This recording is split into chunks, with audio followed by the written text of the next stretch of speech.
Totally sharing. Thanks, Bree, and thank you, Megan, also for having us here today. We are super excited to talk to you about universal design for learning and thinking about using UDL, as we call it, to support all students.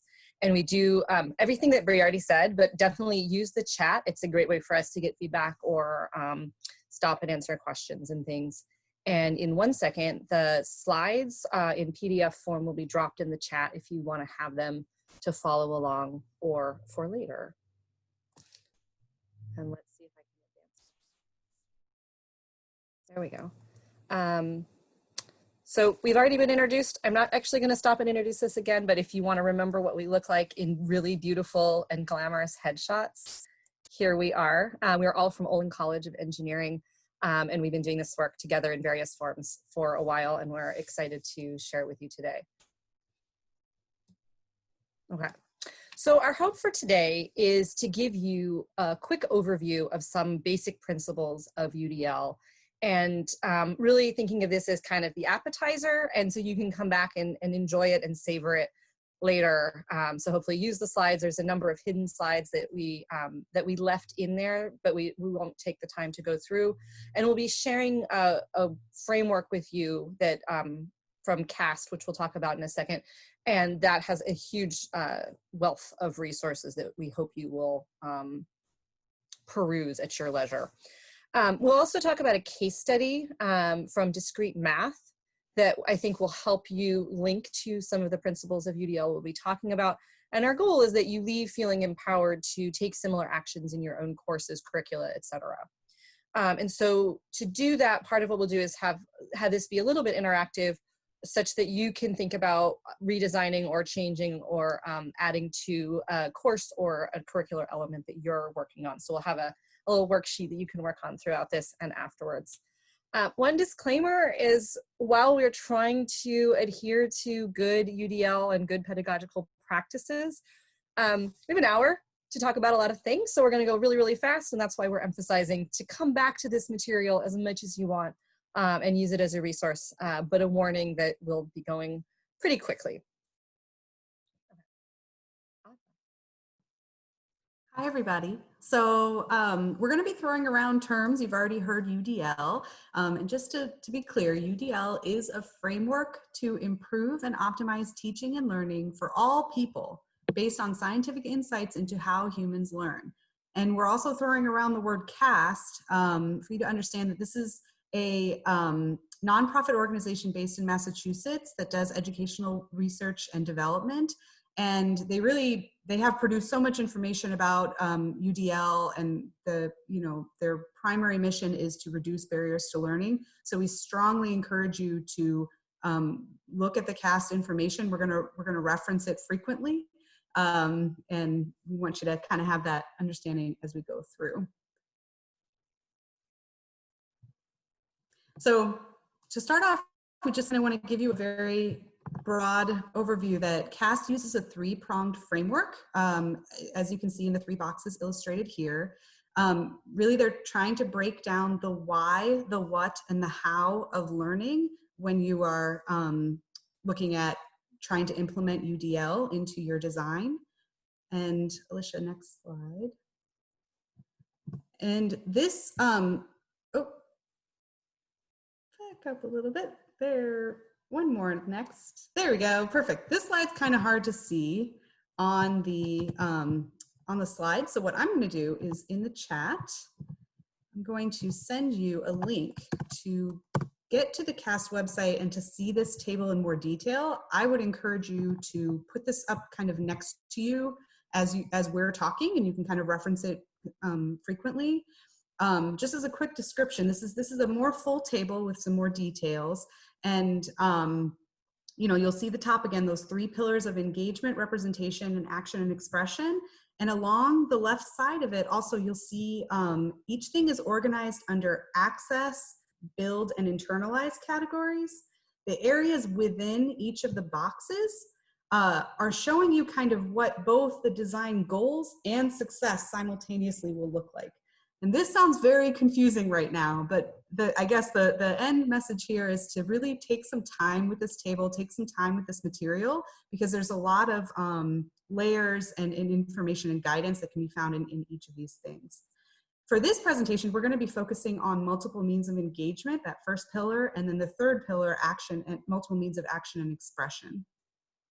Next slide, please. So, friendly warning here, following kind of this piece of it, you're going to see us really apply or give very practical suggestions for implementing UDL tools.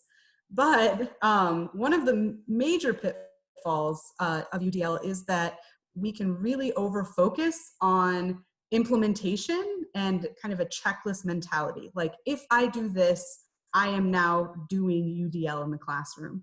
But really what UDL is at its core is a philosophy grounded in equity and inclusion. And that should be at the center of every question you ask yourself as you implement changes to your classes.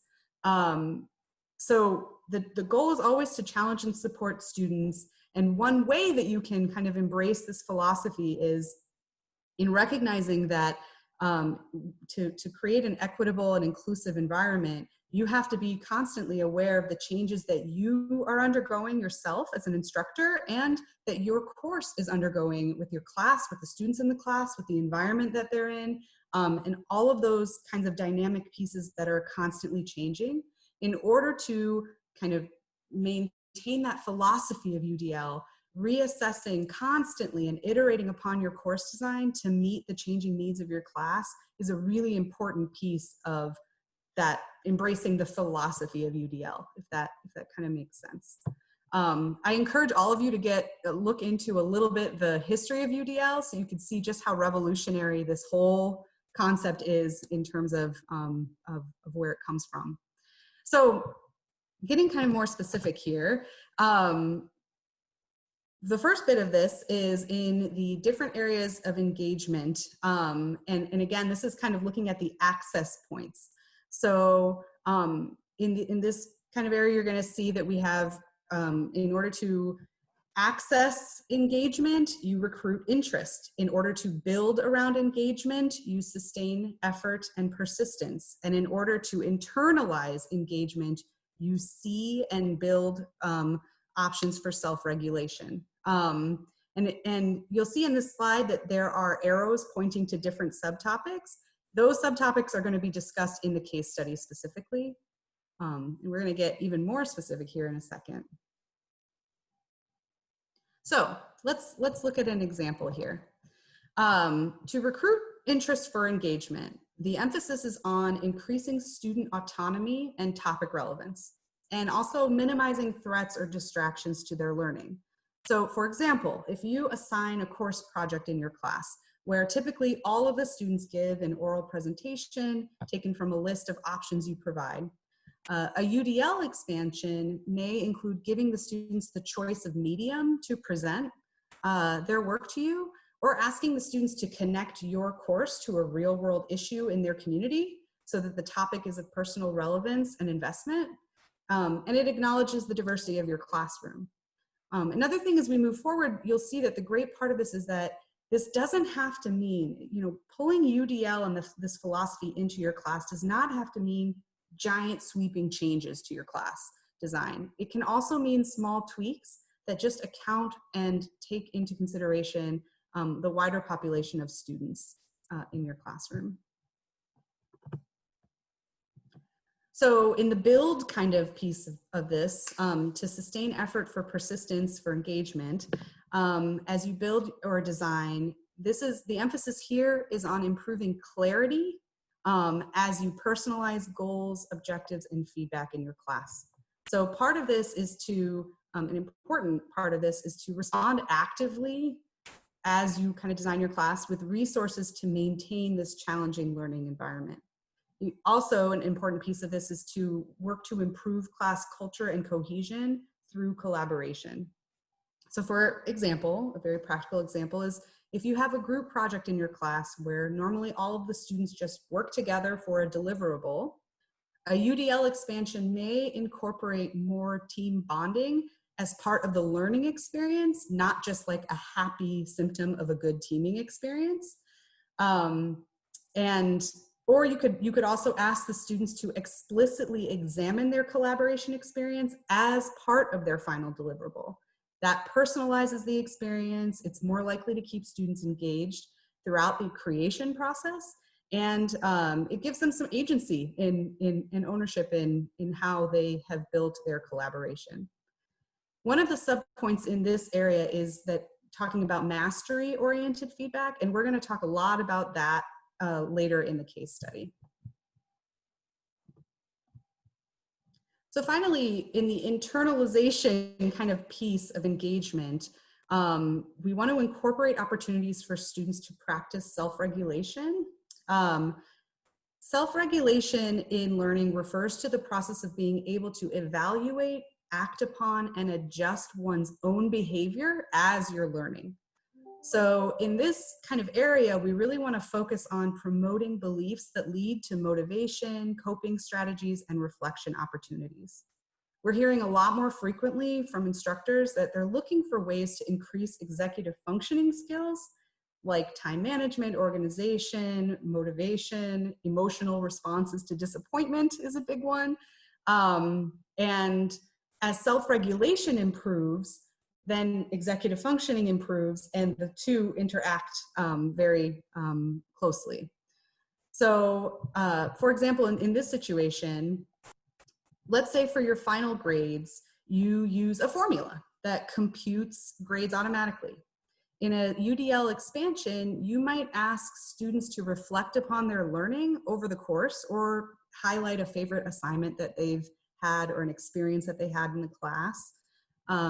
You can use this input as actually part of your grade calculation. And what that does is really it gives the students agency over their final grade. They actually have some say in that part, as well as you're signaling to them that their own analysis of their experience is a very important component of your course objectives, which gives that kind of meta opportunity that exists throughout UDL. So yeah, next slide, thank you. So now we move into the third pillar, and I am gonna just kind of talk through these right now, and we're gonna have opportunities for questions in a bit. So I'm glad we can keep track of this stuff in the chat. In the third pillar, we wanna focus on providing multiple means of action and expression, so different ways for people to express how they learn. So when you do this well, you're basically, the goal that Cass proposes is that you're producing learners who are strategic and goal directed. So you may do this through providing multiple means of action, physical action, so that students can access information. You want to provide a lot of options for them to express what they understand and communicate what they understand to you as you build throughout your course. And then as they internalize these lessons that you're giving, you'll see hopefully success in improvement in executive functioning, as well as providing opportunities for them to improve executive functioning. And again, you'll see the arrows pointing to subheaders that we'll get to through the case study. So if we look at physical action specifically, to help students maximize how they learn through action and expression, varying the ways in which students respond and navigate through the content through physical action is encouraged.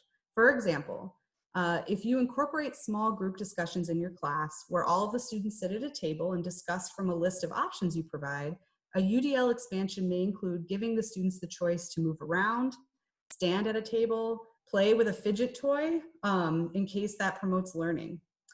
Maybe you would also ask students to use different dialogue frameworks to practice different ways of communicating their intent. Just a quick, some of the guiding questions in this area that I kind of think are helpful is, for example, what are your requirements for rate, timing, speed, and range of motor action required to interact with your instructional materials? Do you provide different ways to physically respond to your content, not just pen and pencil or using a mouse? So That is the physical action piece.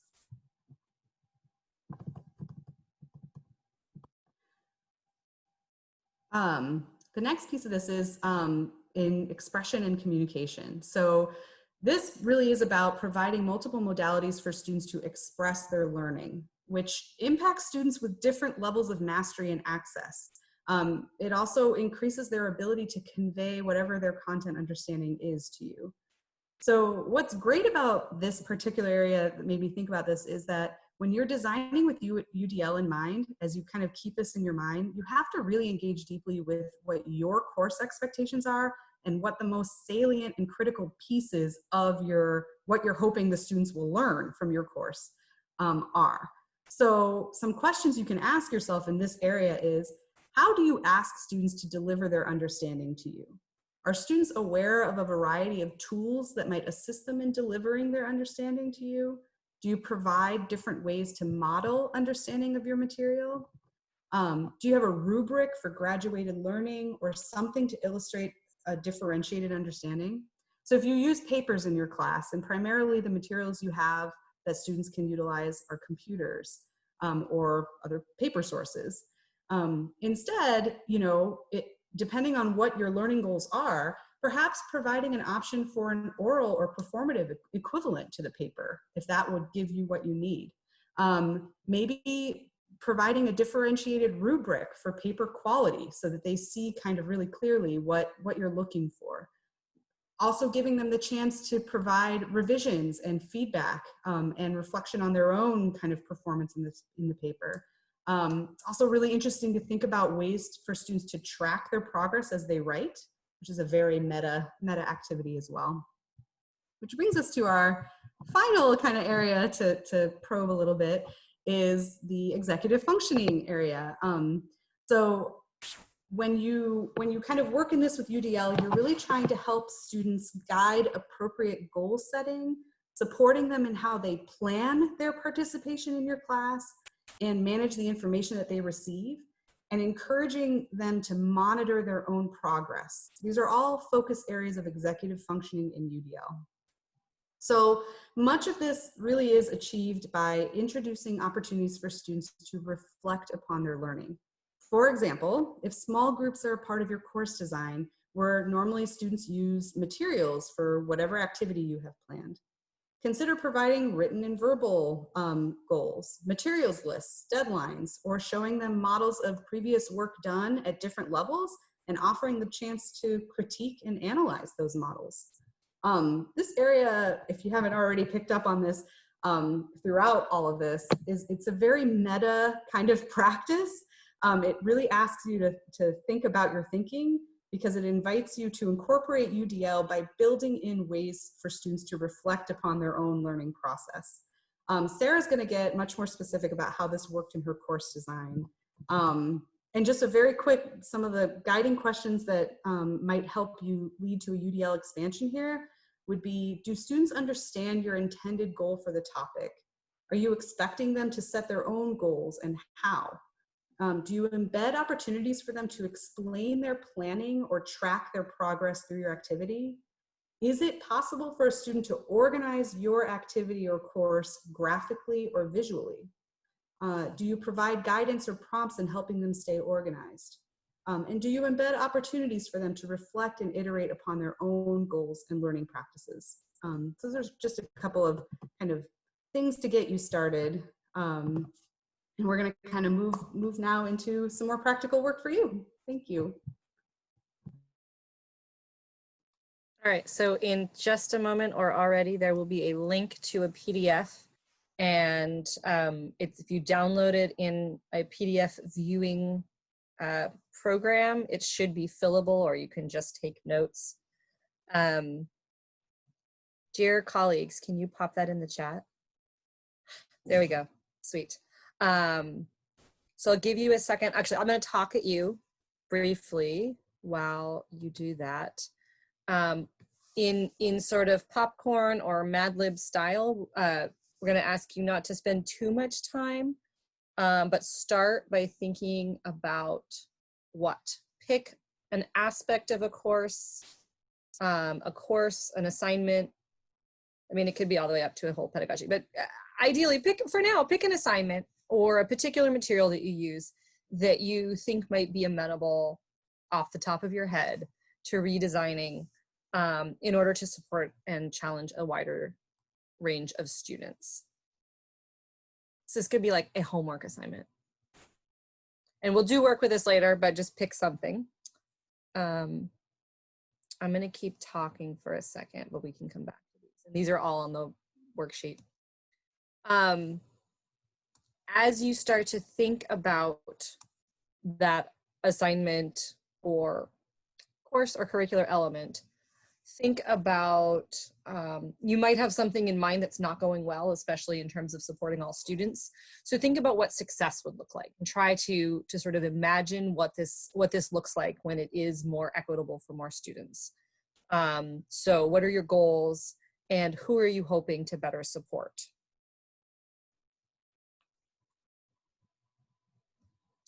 And then inspiration. And this is maybe where you'll have some more depth as you come back to this after really having time to review the CAST framework. But even if there was something that sort of struck you so far, is there a piece from the CAST framework that seems really quite amenable? And so you may or may not get to this part, but you think about that for a few minutes. Oops, okay. So I'm going to assume folks, if they're playing along at home, have downloaded the PDF worksheet, spend a few minutes thinking about those, and then we'll move on. Okay, no matter how many times I'm on Zoom, I do forget to unmute myself sometimes. Hi, everybody. I am going to be talking about one of the courses that I teach to primarily 3rd and 4th year engineering students. This is a discrete math course. Next slide, please. Which is a combination of combinatorics, creative problem solving, graph theory, induction, recursion, real world applications, the ability to read and write rigorous proofs.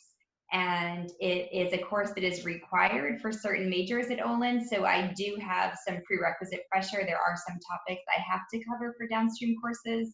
And the pictures on the screen that you're seeing right now are pictures from the last iteration of this course from this past fall. These are snapshots from the graphics from students' final projects. It's a course that I've been teaching every year since Olin started, but I'm speaking specifically about the version from this last fall. It's always changing. Next slide, please. There are 4 aspects of the course that I'm going to describe today. And the first aspect is the structure for the course goals and assessment. I'm starting here to just give you a big picture of how the course is organized. I give the students 3 types of learning objectives: content goals, cognitive goals, and student-defined goals. And I define 3 flexible levels of learning, which I denote as threshold, fluency, and mastery. And the students track their learning through a personalized learning outcomes matrix. So you'll see on the next slide an example matrix. The student's name would be in that top left corner. And then on the first column, I would list the course-defined content goals. And these are very specific goals that I have defined either because I need students to know this topic or know a certain skill for a later course, or because I just think the topic is very important in my role as a mathematician on the intersection with engineering. So these could be specific things like writing a proof by induction, or learning about generalized permutations, or applying graph theory to a real world situation. These will be specific content goals. The next chunk will be course-defined cognitive goals. These are higher level learning goals. They are things like teamworking skills or implementing self-directed learning strategies, improving writing skills, other types of cognitive goals. And then at the bottom section, these are student-defined goals. So at the beginning of the class, when I first launch it, I talk to the students about bringing in their own goals for the course. So I want them to think about their own major, their own strengths, their own areas for improvement, and they list their own goals, 1 or 2 or 3 of their own goals.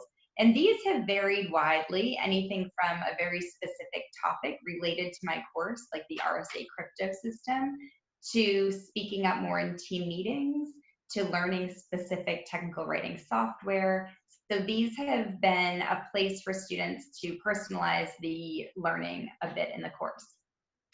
And I would just say overall, if you were to map out something like this, you would have to define what if you just back one up, Alicia, when across the way I have these levels of threshold, fluency, and mastery. And for my class, I have defined these levels of learning, what it means for me with my students.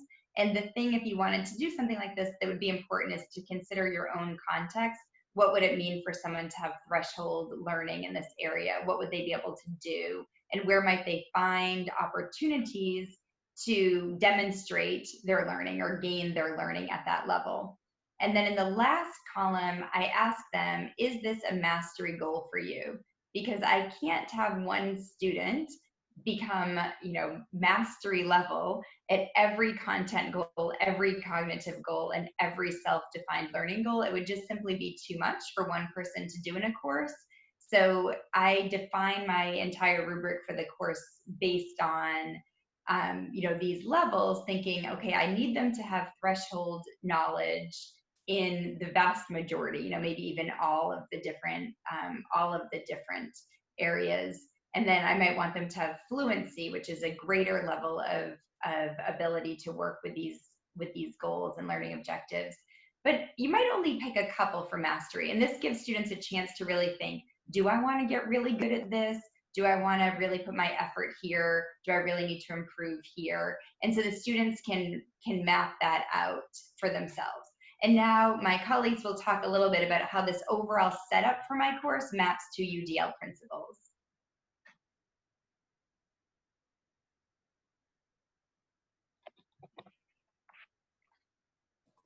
Adva, are you doing that?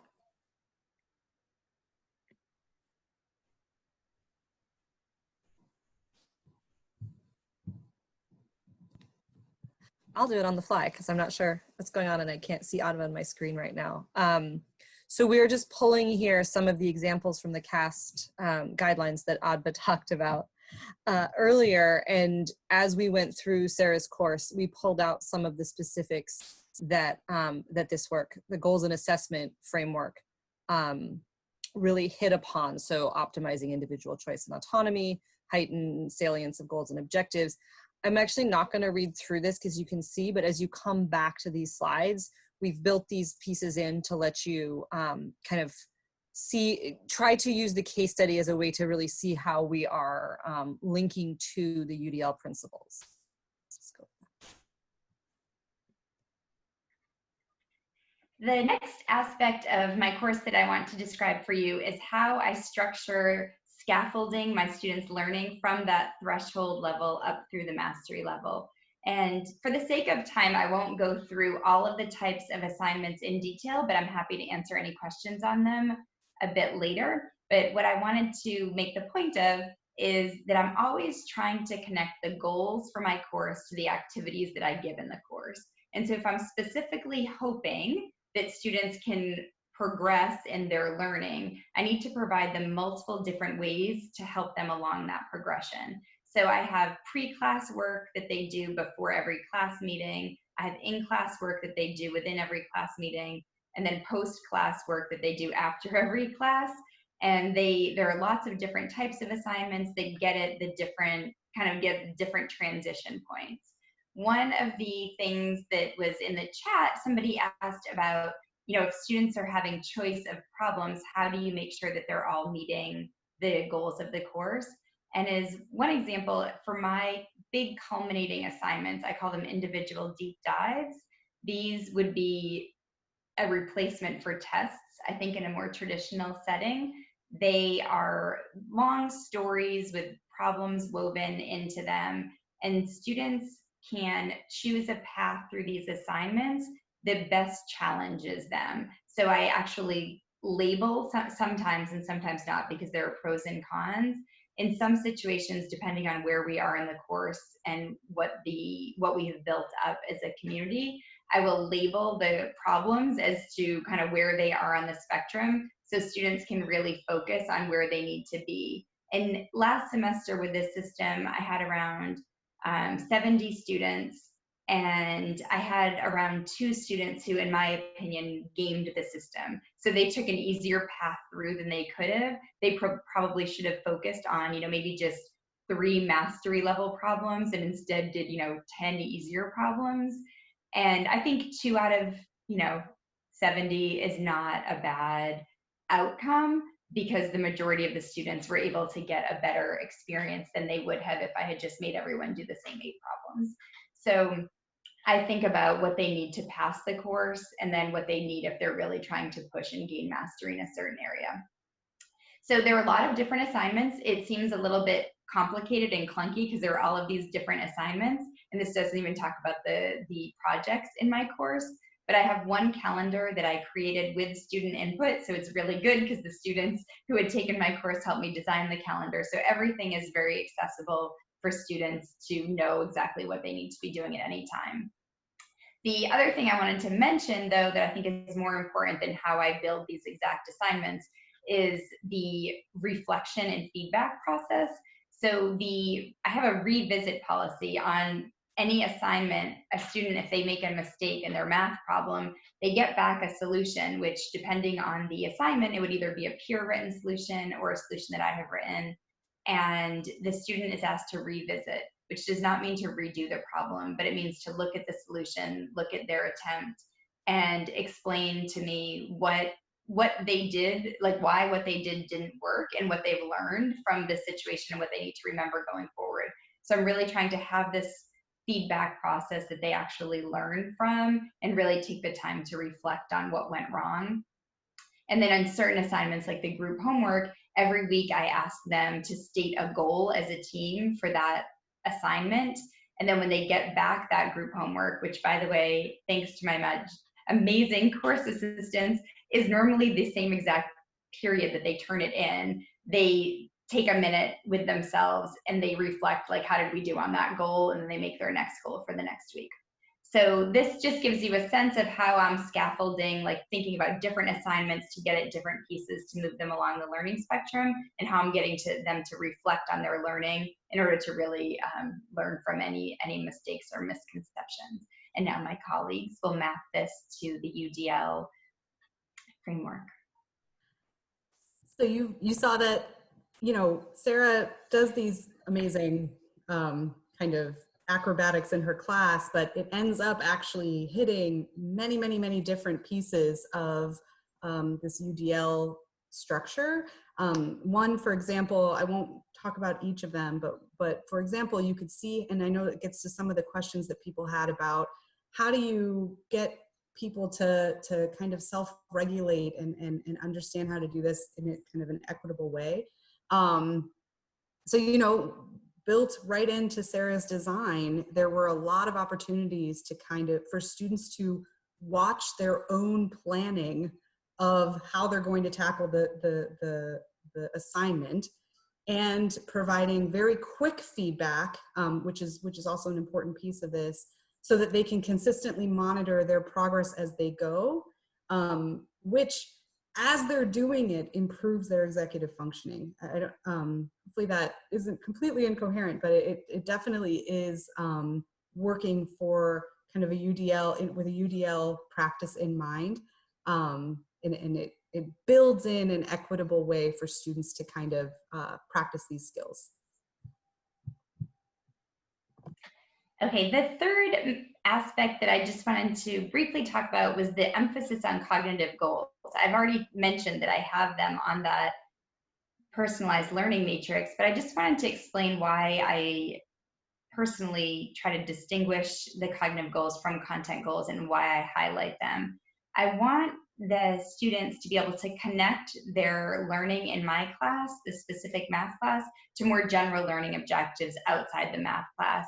And I want them to be able to do this in a way that allows them to concentrate on certain cognitive goals that might best match with their own learning journey.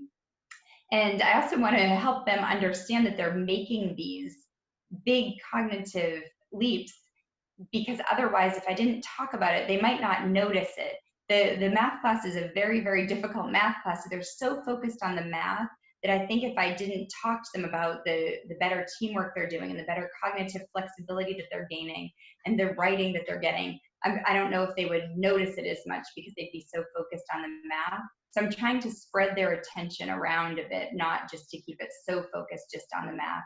I want it to fit into their broader education. And finally, I do want them to understand why my assignments are designed the way they're designed. If they understand, oh, okay, I have this goal for you. That is why I'm designing my activities in this way. It helps them understand how the whole course fits together.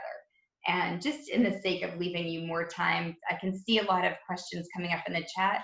I'll stop there so we can move on, but that gives you a sense of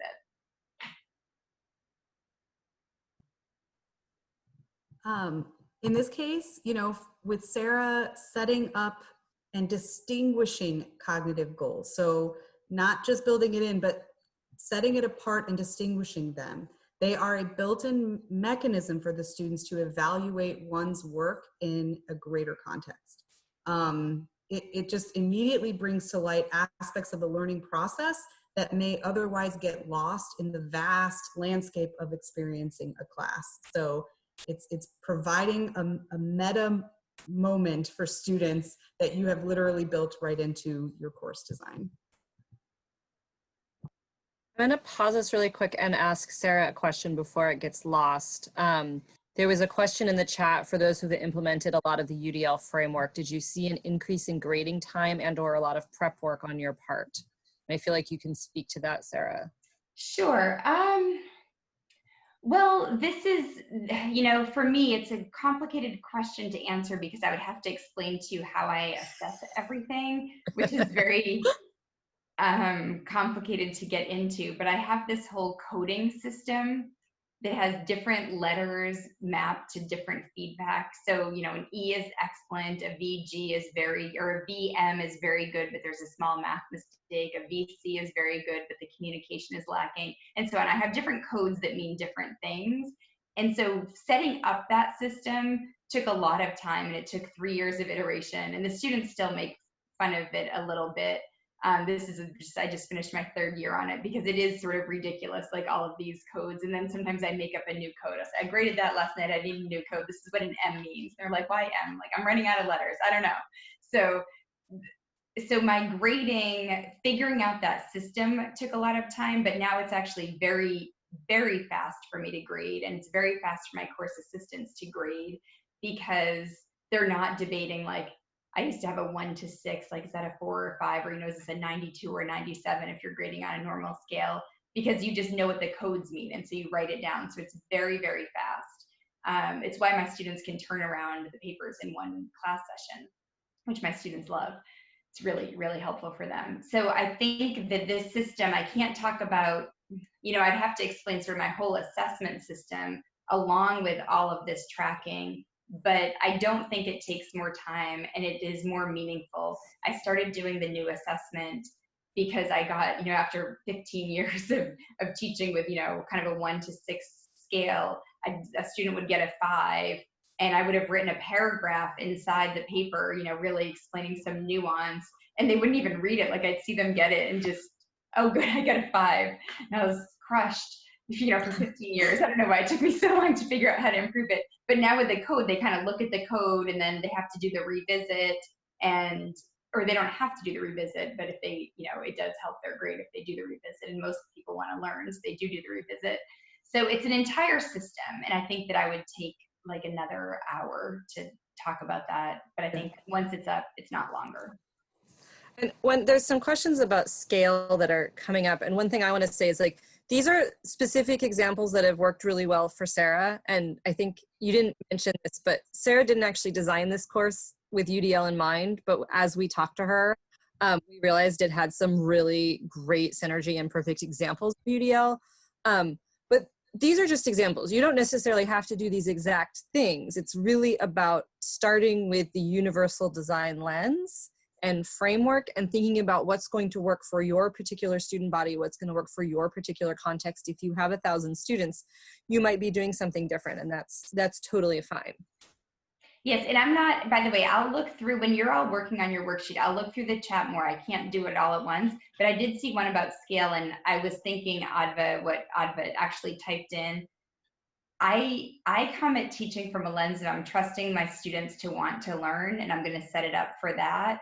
And the reflection really is for them. So I don't need to read all of their reflections every week for every problem they do. I'm doing it for them. And yes, sure, some students might not do it, but I mean, it's kind of, that's out of my hands. I'm trusting that the majority are going to want to learn and the majority will do it. So I think you just have to think about your own philosophy of what your role is. Is your role to provide opportunities, or is your role to like double check to make sure everyone did everything? And that can really help with the scaling. Okay, my last part of the class that I will briefly mention is the materials and support. So I've mentioned the calendar that my students helped me design.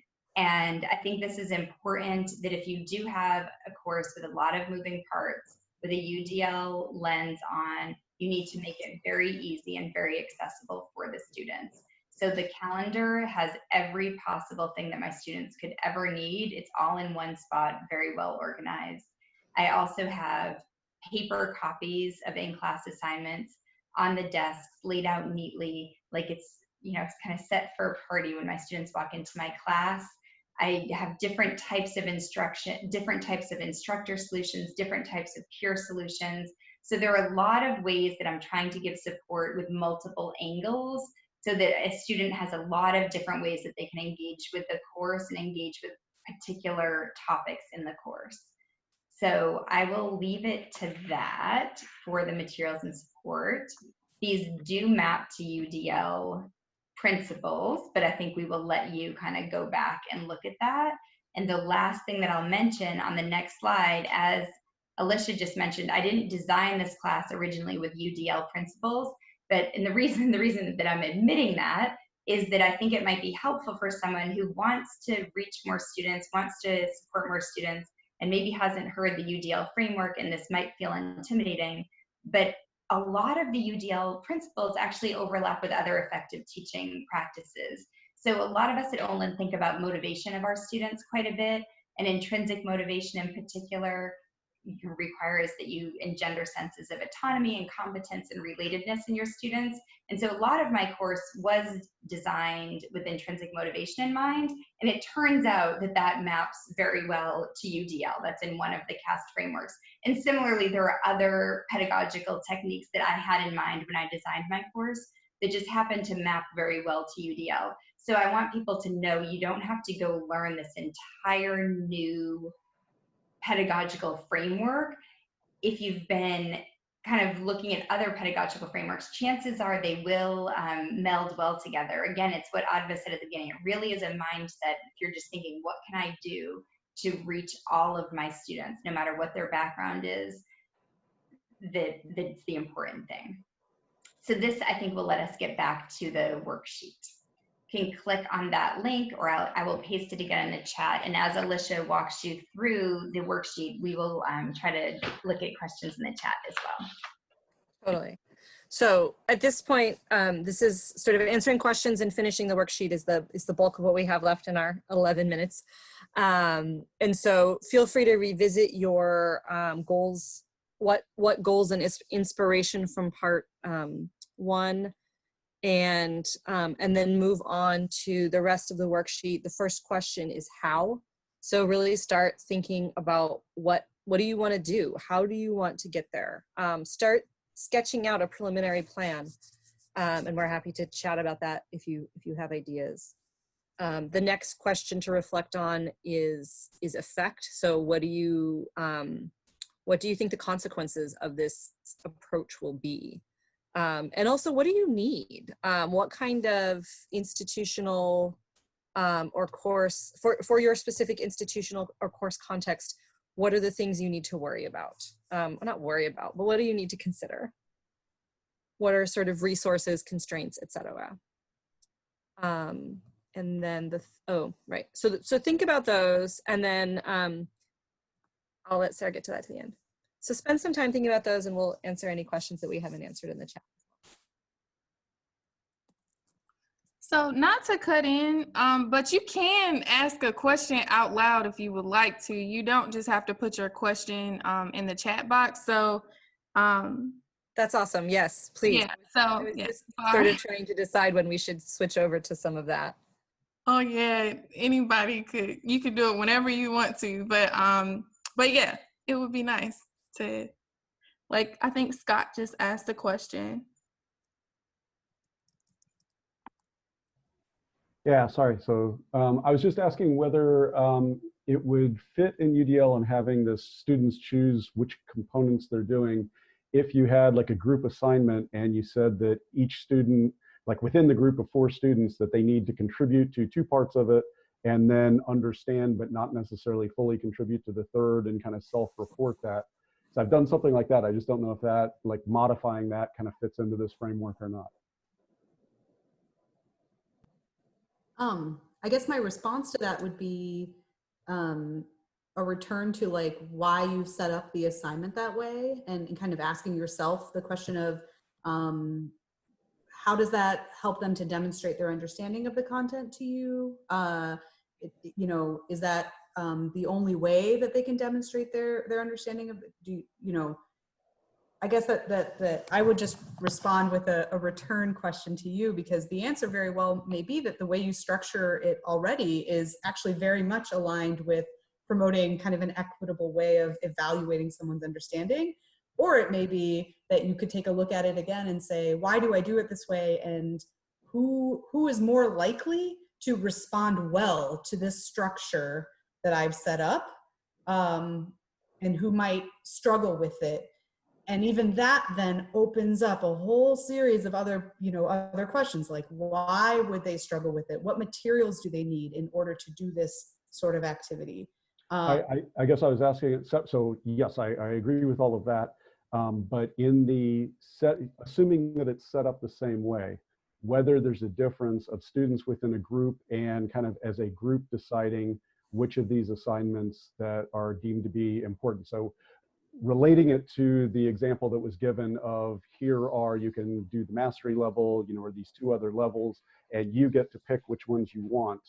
Is it a positive, or are there things to worry about if you put students in a group and they kind of as a group decide that versus an individual picking that?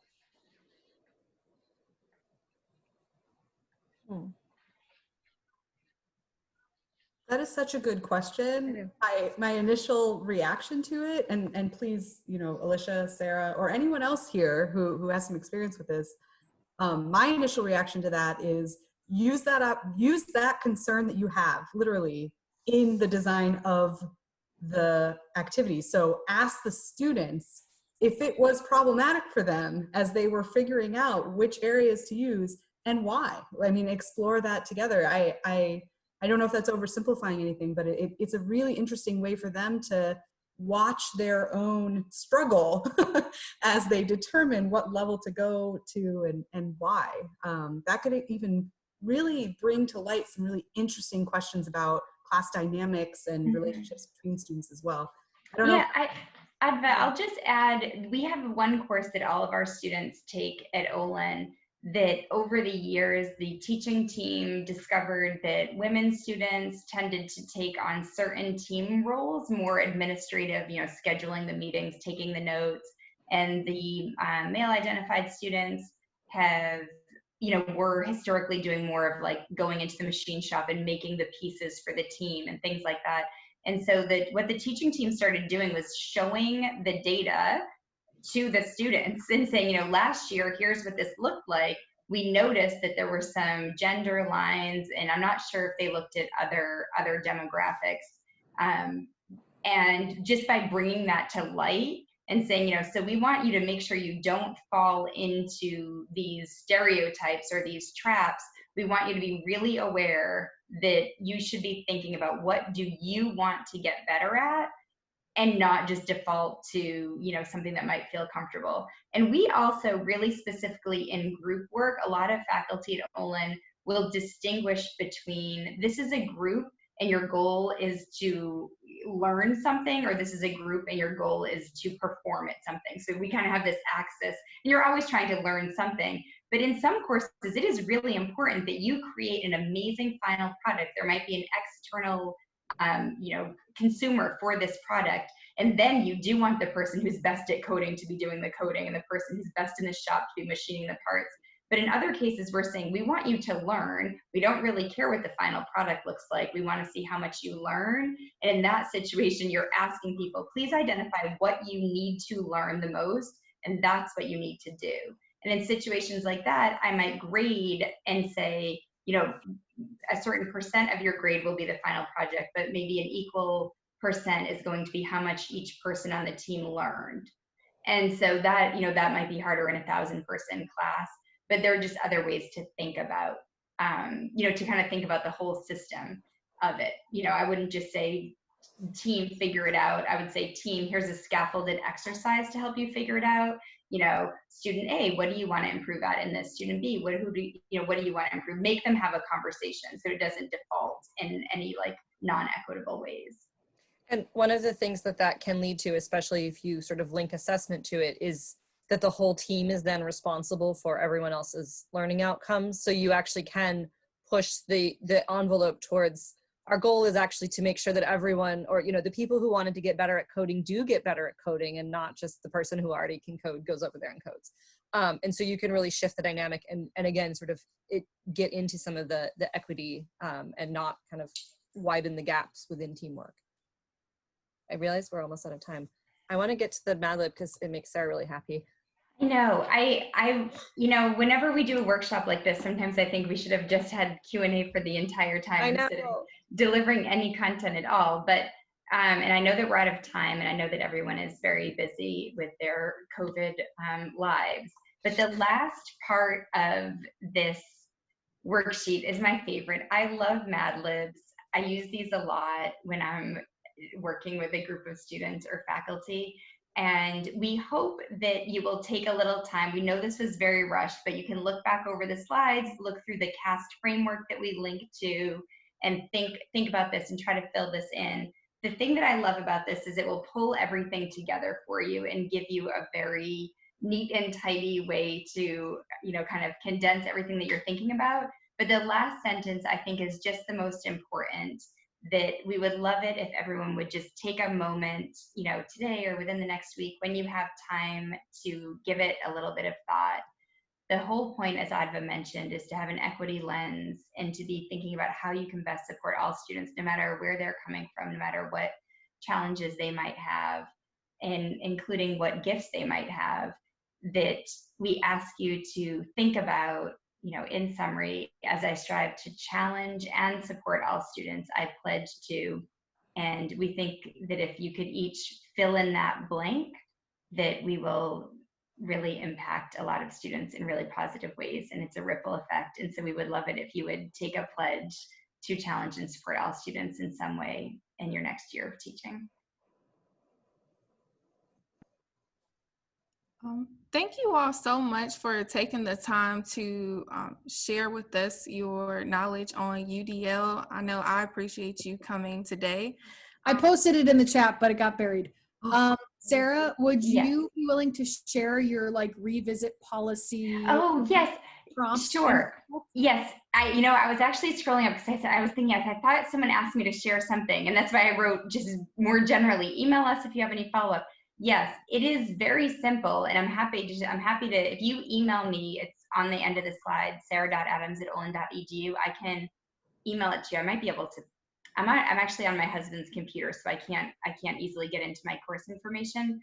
But the revisit policy is it's very short. I don't remember exactly what I say, but I basically say, look at your solution and look at the model solution, and write down, basically what did you do wrong? What did you learn from it? And what do you need to remember going forward?